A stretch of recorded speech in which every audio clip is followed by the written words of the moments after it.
Waterfall, the CCW podcast. Hello and welcome to Waterfall. It's the water saving podcast brought to you by CCW. That's the Consumer Council for Water. Waterfall is all about saving water, saving money, protecting the environment and combating climate change. I'm Mike and I am here with our co-host Karen. Hiya, Karen. Hello, Mike. God, I can't believe it. Season 4. I know. Happy to be back. Yeah, I think so. Oh, wow. I love your commitment to the cause. But someone who is committed in all sorts of ways is producer Tom. Hi, Tom. Hi, everyone. Hi, Mike. Hi, Karen. I can't believe we're here with season 4, and this is going to be an absolute corker. Oh, yeah, it will be. I mean, do you know what? Talking of corkers, this episode is fantastic. We've got a fabulous guest. Mumin Islam's on. Is talking about faith in water, water efficiency and faith-based groups and religion. And it is so fascinating. Really, really one not to be missed. So stay tuned. But yeah, we're all bouncing. We're all excited. We've been in hibernation for a few months and now we've been let off for good behaviour. Our keepers opened the gate. we've climbed out of our cave and now we're here for season 4 of Waterfall. And we've got some great stuff. There's more of what you love coming up. We're going to be around the world. We're going to be doing more of that. We're going to be delving into new topics. We'll be looking at some of the exciting world of grey water recycling. Ooh, I mean, how can you get more glamorous than that? Wait. I know. And we'll be diving into pollution. And we've got something very excited that we hope is going to come off, tied in with the Olympics. But we don't want to give too much away at this point. But let's just say we've had Tom on overdrive. He has been working like a Trojan, getting all these fabulous guests lined up. You must be knackered, Tom. It's exhausting, but, you know, what I've found is that a lot of them haven't been too difficult to ask because a lot of people do listen to Waterfall and, you know, do really appreciate the show, and that's always a great feeling. That is fabulous to hear. But Karen, we've got a little bit of a change with season 4, haven't we, to our routine? Yes, we've decided that we're going to be doing our podcasts on a fortnightly basis going forward. So hopefully you'll be able to wait for the 2 weeks between each episode. But, you know, it's just a good way for us to spread the workload as much as anything. There's going to be thousands of people disappointed now with that news, Karen. People crying. Our inbox is going to be busted with complaints. But look, we've got loads of good stuff lined up. And don't forget, you can get in touch with the show. You can email us if you would like on podcast@ccwater.org.uk. And people have been. It's not just Tony V, although we do have some great Tony V material that we're going to be sharing, but not on this episode. So stay listening for that. So look, so much to look forward to in this season. So much more water saving to be done. So let's just kick off. Let's just bring on our guest. This podcast is brought to you by CCW, the voice for water consumers. Well, it's brilliant to welcome Mumin Islam to Waterfall. Hello, how are you doing? I'm very well, thank you, Mike. Great to have you on the show. And we're straying into territory that we haven't covered actually, which is actually one a bit surprising. So sorry for not having you on sooner. You're obviously here to talk about some of the work that you're doing and the campaigns that you've got planned and have done on water saving, but from a slightly different angle than traditional water saving campaigns focus on. So just start at the very beginning for us. What inspired you in the first place to look at the whole area of faith and water use and water saving? Great question, Mike. So this is an area I've always felt water companies have failed to understand how water is used differently in diverse communities, particularly, you know, water use in different cultures and religions, and a better understanding, and then in turn having services that are more inclusive. So that sort of ignited my area of thought. That's interesting. So you're seeing a gap there. Why do you think it was overlooked? So, you know, we use this term in the industry that we're hard to reach, which I don't really like. And sometimes it's very easy to put people or a group of people in a category which that style of communication or engagement doesn't work. So sometimes I think actually you need to look at what engagement, what channel, what language actually works with those customers. And therefore, I think this is a group of customers. It might be a minority group of customers where a different channel needs to be explored. And hence the project will be exploring different channels, you know, different languages, different messengers as well. So, yeah, I think we need to do more in this area. So you've done a big study, which was funded through some innovation money that was available. Yeah. Can you tell us a bit about that? Yeah, so this was part of the Water Breakthrough Challenge free competition. The project is titled Water Efficiency in Faith and Diverse Communities. And when we put the bid together, we've got loads of partners involved, from faith groups to academics, other water companies. And we were successful in the bid in terms of, this is very different to your typical innovation bid where you're looking at a shiny tech or a piece of kit. It's all about engaging with the communities, and at the heart of this, it's about diversity and inclusion, and really understanding those different behaviors and making sure we can understand how people use water and then have better services available. So this project, it got awarded, and we kicked off the project in July 2023. So it's been almost 7-8 months now. And we're now going towards the more exciting phase, which I like to call, where we're going to start testing and doing different types of campaigns and interventions with these communities. I mean, you mentioned there, that you had partners on board who were obviously going to be able to help you make connections with local communities. What sort of partners did you end up, joining up with? Yeah, so very fortunately, we've got Cambridge Central Mosque. They are one of the largest eco-mosques in Europe, in fact, and it's great to have them on board. And I don't know if you've ever visited Cambridge Mosque, it's absolutely amazing. Some of the architecture, the water recycling on site, significantly reduced carbon. So they were very much on board from day one when I engaged them. So they are going to be a key partner for this project. We've also got Cambridge University, Faculty of Divinity. They have undertaken the academic research. We have also independent academic stakeholders that have also engaged with us and provided feedback.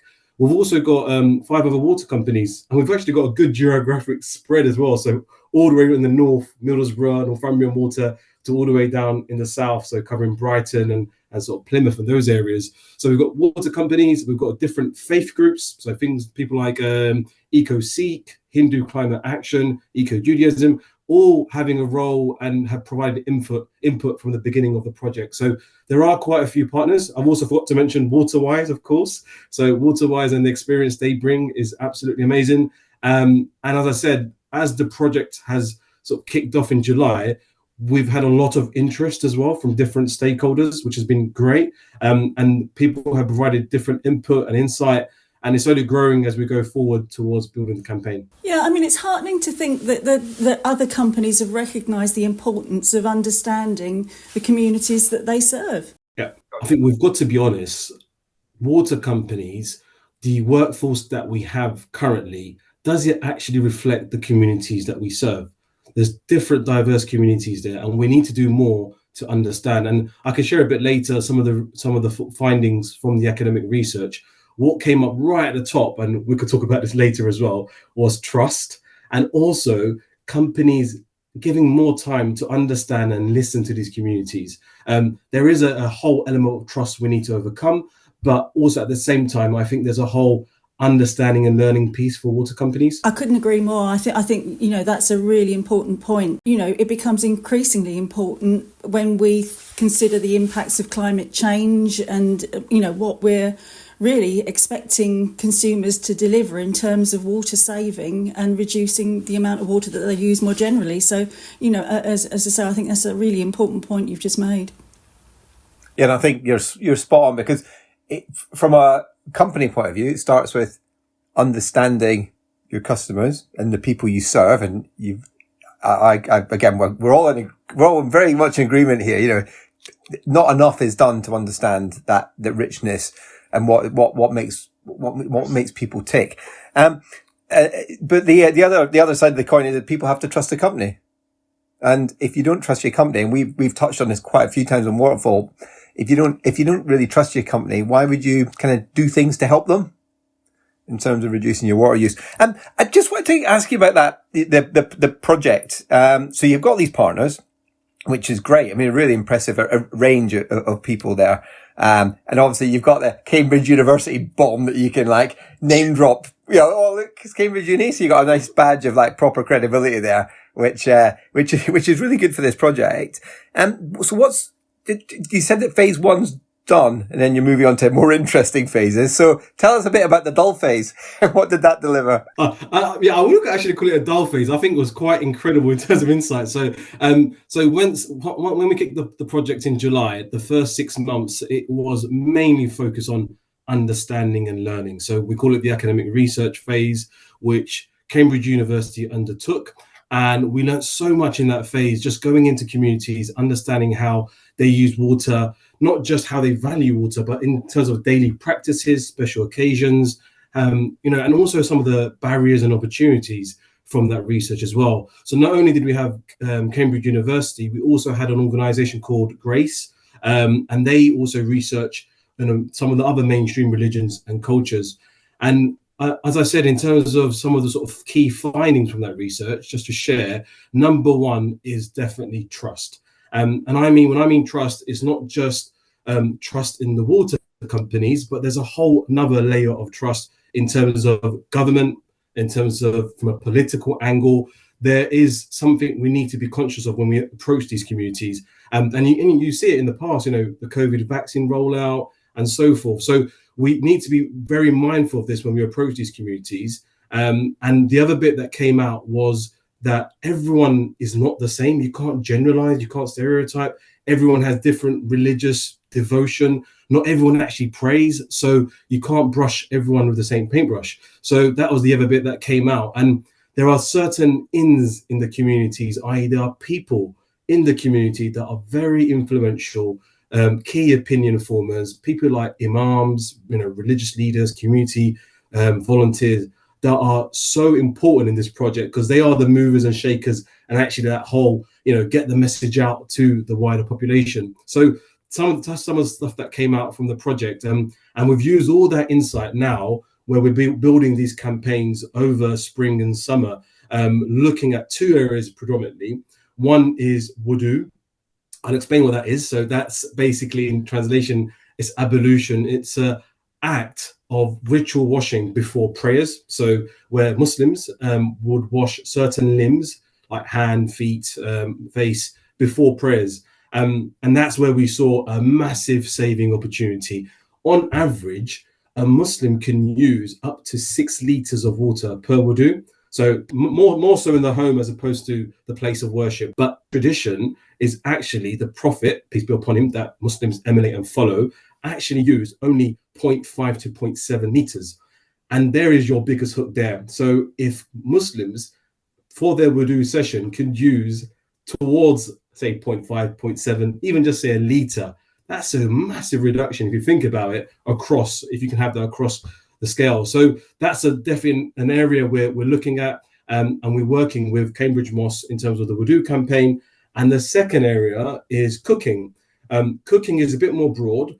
Different cultures use water in different ways. But what we've identified there, particularly in some of the South Asian communities where water is used, in terms of preparing food, washing chicken, fish. I mean, myself, I come from the Bangladeshi community. I personally know when we wash fish, especially my mum, that she is adamant to wash rice and fish in a certain way and a certain amount of water. But do we really need to? And that's another area we're exploring in terms of our cooking campaign as well. So those are the two areas we're focused on, wudu and cooking. And that was as a result of some of the insight we saw from that first phase of research and understanding. I mean, it's really interesting because, as we've talked about before on Waterfall, so much of what we do in terms of our water use is just down to habit and tradition.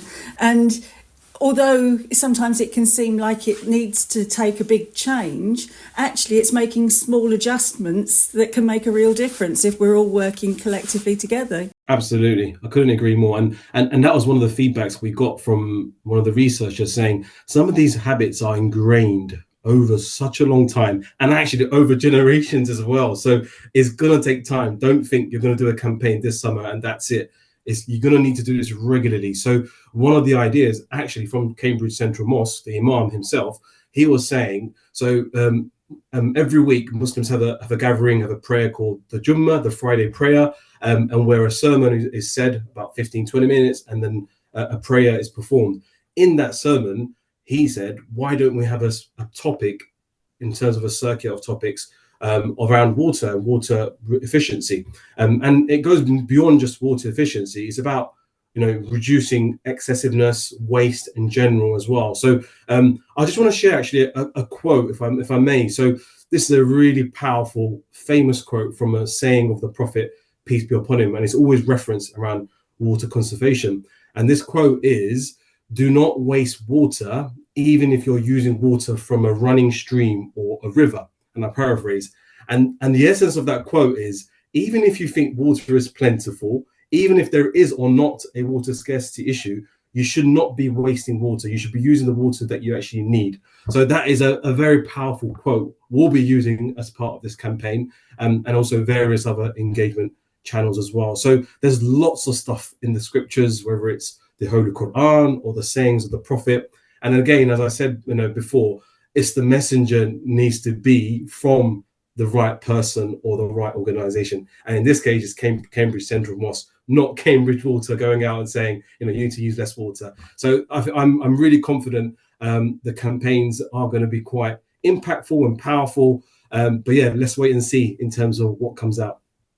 So were you pushing an open door then, like when you approached Cambridge Central Mosque? Were they very open to this? Or I mean, how hard was it to get these guys on board? Good question, Mike. And I'm obviously a Muslim, and I understand the culture and the community. And in fact, when I approached them initially, there was a trust bit. There was, why are they approaching us? A water company has never approached us. What's going on here? And it was interesting because I had to have a couple of meetings face to face, and then the penny dropped, in terms of why we're doing this. And one of the things with this campaign, we're very clear in terms of the message. We are trying to understand and support communities better. We're not cherry picking, we're not targeting. It's all about understanding our customers. And this is, I would say, is phase one of a part of a more wider research. So I'm sure there's other water needs out there that we need to understand as a water company. And the fact that we've got other water companies, the wastewater provider, obviously Cambridge Water are a water-only company. There is the other issues around fats, oils, and grease. And, is there more we can do there? There is the issue around drought communications. One of the benefits of this project is you're untapping a channel and a relationship unlike before. And some of these channels will be so helpful in future when we establish these relationships. So once the penny drops, the floodgates metaphorically opened then in terms of... yeah. There was loads of support in terms of what we're trying to achieve, and to connect it back to the faith in terms of this is a forgotten practice. And one of the things we've used in our campaign is something called Revive the Sunnah. And the word Sunnah basically means the way of the Prophet. And when you have such a catchy title, it gets people thinking, actually, this is a tradition we've lost as a community. We should be preserving water. We should be looking after our environment. So hopefully it gets people thinking, reflecting. And Ramadan has been an amazing month where people are a bit more spiritually connected and are thinking consciously about their habits. So what better time, to launch the campaign, and let's see what comes as we continue the campaign throughout the summer period. If I may, can we have a slight sidebar on Ramadan? And actually, obviously, habits are very different during that period. Can you just tell us a little bit about how water use habits change? Yeah. So Ramadan, which is interesting as well, because you get such a large captive audience coming to the mosque, as you usually wouldn't. And that's a great time, to share key messages, etc. So some of the habits that change around that time is, how can I perform better in terms of my spirituality, in terms of prayers, in terms of charity, and in terms of just being more conscious about doing good. So whether that's with people, whether that's with the environment. So one of the things with this campaign as well, I didn't mention, is we are also trying to work with some of the faith schools and children, and trying to look at how can we better connect the community with their environment. So in Cambridge, you're probably aware we have some of the most rarest and precious chalk streams. Are these communities aware of them? Do they know where their local river is? Probably not. So we're trying to make that connection with the environment and then relate it back to the scripture, and that's something which is more intrinsic within themselves in terms of their faith. So in terms of habits, yes, in terms of water use, people do try to be more conscious around their water use, around their diet. There's all various areas, and I think water is one aspect of that. Enjoying the show? Please consider leaving a 5-star rating on iTunes and Spotify. It's really interesting, isn't it, how people do appear to be becoming even more mindful of the impact that their actions can have on the environment, and that's certainly the sort of connection that on Waterfall we've been trying to encourage people to see. Do you get the sense that people are connecting to the environment more now? I think we need to certainly do more. So one of the workshops I attended, it was in Cambridge Mosque actually, and it was almost like a focus group type setting, which Cambridge University led. And we had a various sort of mixture of audience from really young to old. And one of the things that came out is seeing is believing.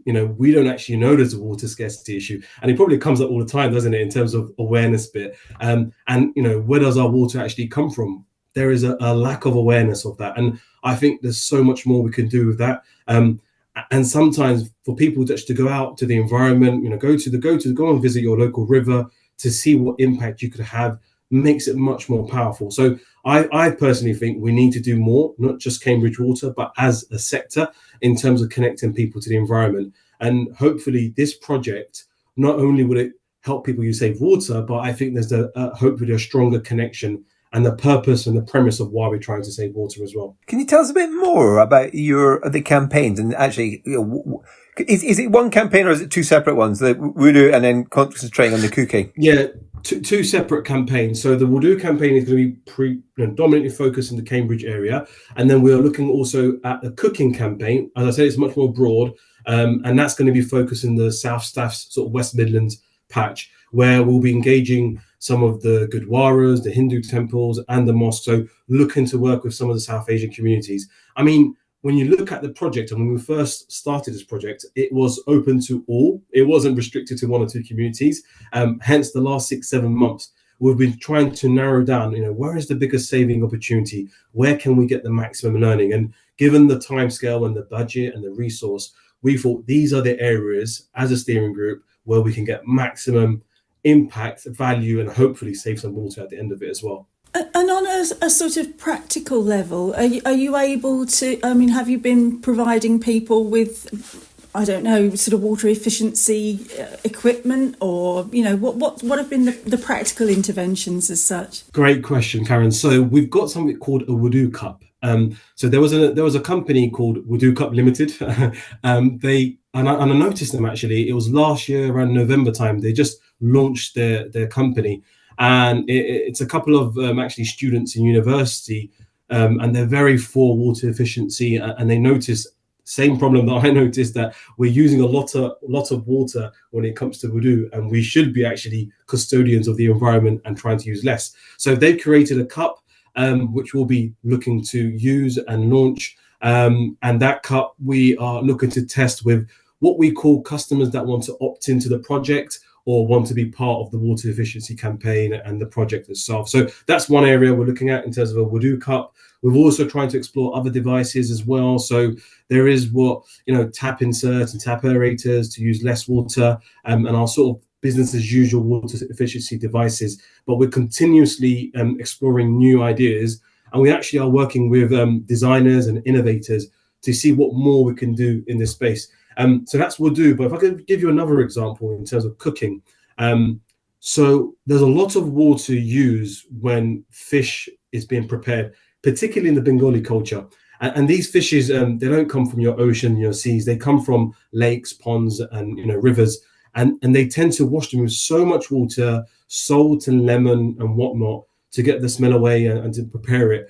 And I believe there is something we're looking at. Is there something different we can do, whether it's a lemon salt solution or less water we can use in terms of preparing that fish? Bit like, in the garden, we've got what we call a swell gel where it captures the water and you can use that water a bit more. So we want to do something similar when it comes to cooking. But at the same time, when we promote that product, it's got to be endorsed and promoted by someone from that community, i.e. someone who knows. It could be a celeb chef, etc. So that's another area we're exploring as well. So products and devices all up in the air, and let's see what we can do. It sounds really exciting because you've got so many different potential sort of routes to follow, haven't you? Yeah, absolutely. And the purpose of this project is testing to see if this works. Are people going to uptake this? Is it actually sustainable, or is it just a nice to have at the beginning?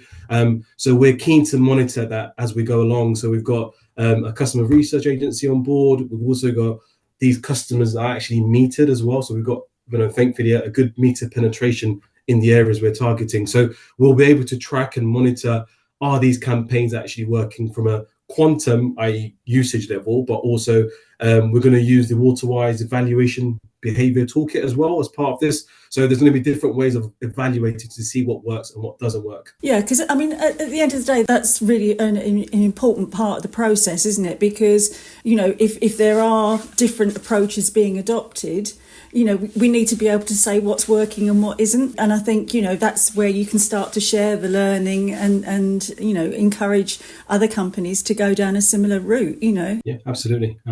Even in this short time we've been chatting, well, I've learned tons. I did not know fish washing was a source of water waste. I heard of people heavily washing chickens, but I hadn't heard of fish. Wouldn't it be great if we could get to a position where you are getting learnings from these projects that actually you could roll out more widely to other water companies? Because then that would really send a message that it's worth doing, and you need to pay attention to this.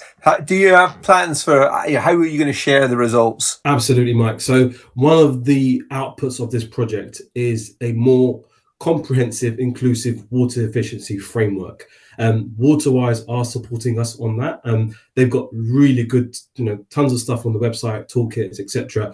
But it's something that's practical and actionable that water companies can embrace and adopt, etc. So that's one of the things we want to develop and create, and almost like a toolkit that water companies can use and engage. And we're also going to do a session just to disseminate some of the learnings. We're quite fortunate now in the industry. We're collaborating more and working together more. I sit on a number of innovation working groups, and we work with the likes of Spring and other groups where we can knowledge share.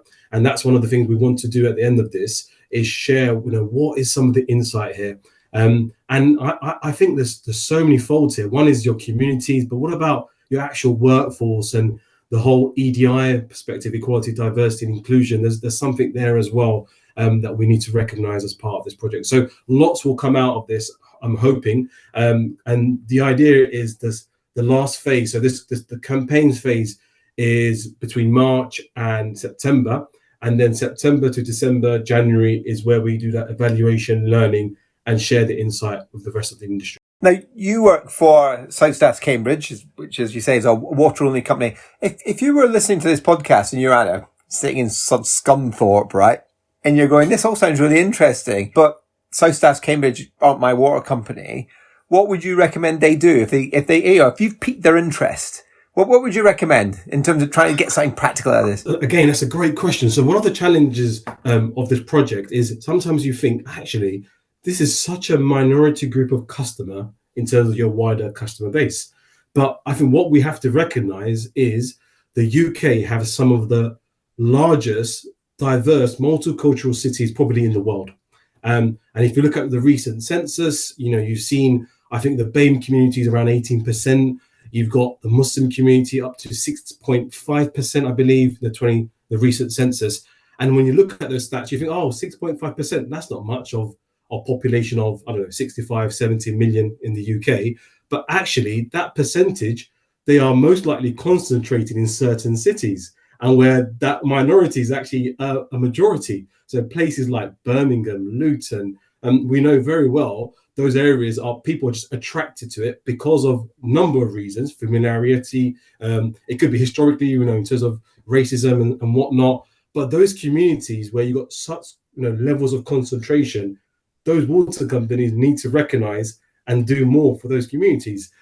So I think what we need to do is that whole understanding of different cultures and beliefs. So, even that customer in that place you mentioned, or it could be an employee in the workforce as well. So, for example, when I talk about diversity inclusion, which I'm quite passionate about, and I've got loads of stories to share, throughout my career. It's just recognizing some of the differences within your organization. People might not have a separate diet or separate value, is recognizing that, and that's what makes us more tolerable and more understanding of the different communities. So I think what we need to recognize is there are different cultures and cities that water companies certainly need to do more going forward. So the guy in Scunthorpe, you need his company to pull their finger at. Yeah. Okay, that's a very direct message. And how do you stop this, though, from being treated like, and this would be terrible if this was, okay, but I see a lot of these innovation projects and they're kind of heralded as, look at these great innovation, blah, blah, blah. Isn't this wonderful? But how do you stop it being just a novelty one-off? Because that would be like a travesty, wouldn't it? Yeah. So I think from the learning and insight we take from this, what it will show is something that needs to continuously happen. And as Karen mentioned earlier, some of these habits are long-term and ingrained, and it takes time to change behaviors. We know that. So it needs to happen regularly. So it could be every Ramadan, we mention those same messages, and that can be replicated in other mosques down and up the country, and also other places of worship. So when I was talking to EcoSeek, there are tons of opportunities to work with some of the Gurdwaras and some of their religious festivals to get some of those messages in. So I don't think it's a one-time, let's do it today and that's it. It needs to happen regularly, and slowly and surely, hopefully, people change their behaviors over time. The other bit is, how can we actually go to some of the younger customers, the future customers, and build it within their own educational syllabus, faith groups? So there are a number of faith groups as well, if you look across the country, particularly in Cambridge, and we're working with an organization which I think they run scout groups and a local faith school there. And they were saying, fantastic, we have a topic around water purification. If we can do more in terms of the whole water efficiency cycle and what we can do, share with those children, that would be great. And also make it fun, do a quiz, do a challenge. Can they come up with their own water efficiency device or gadget, So there's so much more we can do, but I'm hoping this continues as a regular thing that we can do in future as well. And as I said, it could be something that water companies just take off the shelf and then replicate and use it as well. So let's see what comes out. I'm confident there'll be some really good learning that we can continue to use going forward. It sounds super interesting. And do you know what? I think it's good that you're doing these initiatives this year because it's been an incredibly wet winter. Now, obviously, we're all fingers crossed it's not going to be wet for the rest of the year because I think we're all a bit fed up with it. But there is, I think, an important point about water efficiency messages need to be, just as you say, all the time, not just when the sun's shining and it's dried up a bit, and that it needs to be that reinforcement of the messages. So I think actually that the timing is really good, and that point you're making about it being ongoing is absolutely vital. And as I said, this would be. I hear what you're saying. This should be the start of a series of initiatives up and down the country, looking at multiple faiths as well, and actually finding those ins, as you said, and how do you use those people to get that message out there? And to me, it feels like it's absolutely essential, because if you just leave it to a few people doing a podcast, it probably won't work. Yeah. I mean, I've actually met a number of stakeholders outside of Cambridge. So these are very influential people, and they're part of councils, Muslim councils and whatnot. That when they heard about this project, they thought, fantastic. This is, it's great to see a water company actually going grassroots and trying something different. And they said, we'll welcome to use some of those insights and learnings and replicate in our mosques, whether it's down in the south or in the north. And I think the other bit to this is, how can you actually open up to the communities and the wider communities to come in, learn about there's different religions and how different things are practiced as well. So let's see. I've got a vision in my head in terms of this can be scaled across the country, maybe even abroad as well. So let's see where we can go with this. If other faiths approached you, say someone was listening to this and said, actually, do you know what? I could do with some of that. in my community, could do with some of that. Would you be open for people approaching you and having that conversation? Absolutely. We've had that already. So over the last 6-7 months, I can't count how many people have approached us to be, what's this about? This is amazing. We've had people from an academic from Egypt, Israel, York. I could mention, various places across the country, across the globe actually, that have shown interest. And I'm actually lined up to speak in different conferences as well. And I'm like, hang on, let's try and get some of the learning and insight first, and I can share a bit more, hopefully. So as I said, we are at this stage now where we're going to roll out these campaigns. Let's see what comes out, and hopefully we'll have some really rich insight we can share with the sector and beyond as well. Yeah, we have listeners in over 40 countries in terms of the Waterfall's reach. So, I'm interested to see if this, what you're saying will be resonating with people, from all sorts of backgrounds in all sorts of countries. And there's so much potential there. I'm very conscious that you're talking so passionate about this, which is, it's fantastic just to hear that passion coming through and that authenticity, and you started at the very beginning to talk about trust. I struggle to see if someone couldn't help but trust you, and it feels like you're really driven on this, which is fantastic. But you're not getting off the hook, because Karen's got a very important question. We tend to ask all our guests what their own household water use is, and particularly, how it's broken down by individual use. So I'm presuming you know how much water you use during the day. I do. I consciously made the effort when I was at home by myself to measure how much water I use, yes. So I use around 80 to 90 litres. I would say 85 litres. And I do different practices. I'm very mindful and conscious about my water use. But of course, wudu and worship plays a massive part to that. And that's the other bit of that picture, isn't it? So when we talk about per capita consumption, and sometimes we show a pie chart, this percentage is for showering, this is for drinking. Actually, how much is it for culture and religion? ?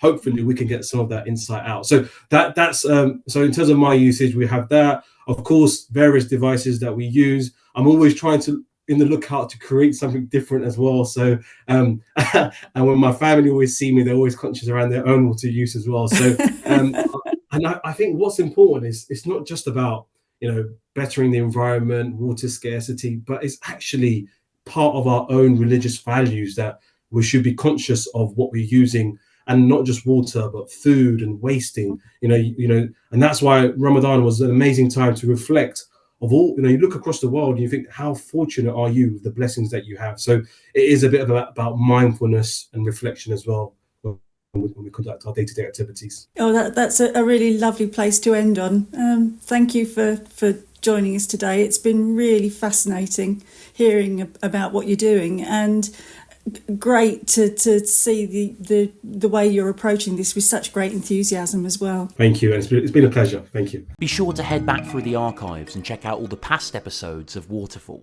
Wow, what a great interview there. I just learned so much. I know I said this during the interview, but, I really did learn loads there. And it was fabulous having Mumin on, talk so passionately about the topic as well. I mean, the things that really jumped out to me there was just that point on trust.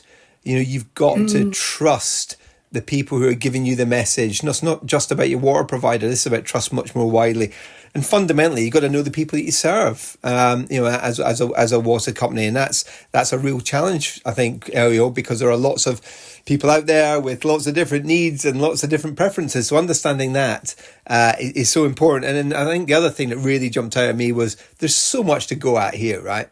I think there's so much potential for more water saving to be done, and it's just finding the right way in there. What about you, Karen? I completely agree. I think, the beauty of this is that by understanding the communities that the company serves much better than they currently do, they'll be able to shape the services and the offerings that they provide for people in a much more tailored way. And that can only be a good thing. And hopefully it will develop a much more positive relationship between the company and its customers. Yeah, and that's what's needed. Now, there was some material that Mumin referred to, Tom. I think you've been beavering away and you're going to stick that on the show notes, right? Yes, we'll put a few things down in the show notes, but I do want to push people at the moment to revivingthesunnah.co.uk, which again will be in the show notes, kind of elaborates more on the project. And there's a particularly insightful, enlightening video actually of one of the imams at Central Cambridge Mosque demonstrating how to perform wudu the prophetic way, as they say on there. So